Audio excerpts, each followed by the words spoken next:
Jama'a barkanmu da warhaka ga takaitattun labaru. Ƙungiyar ƙwadago ta ƙasa NLC ta yi barazanar shiga yajin aiki akan nuna rashin amincewa da janye tallafin man fetur da gwamnatin tarayya ke yunƙurin yi. Haka kuma ta umarci dukkanin mambobinta da ƙungiyoyin fararen hula da su fara shirin shiga zanga-zanga a duk faɗin ƙasar nan daga ranar 27 ga watan Janairu zuwa 1 ga watan Fabrairu na shekara ta 2022 domin nuna ƙin amincewa da yunƙurin janye tallafin mai da gwamnatin tarayya ke shirin yi. Wannan matakin dai yana daga cikin abubuwa da shugaban kungiyar Ayuba Wabba tare da ya tattauna da shugabannin kungiyoyin fararen hula a sharkwatan kungiyar da ke Abuja.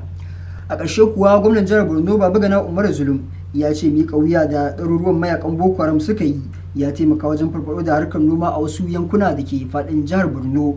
Gwamnan ya bayyana haka ne yayin da kwamitin kula da harkokin soji na majalisar dattawa ya ziyarce shi a Maiduguri.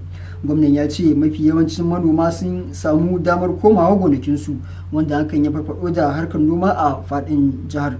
Gwamnan ya nuna goyon bayan sa ga matakin amfani da ƙarfin soji wajen kawar da ayyukan mayakan Boko Haram tare da maido da su cikin jama'a. Ƙarshen takaitattun labarin kenan.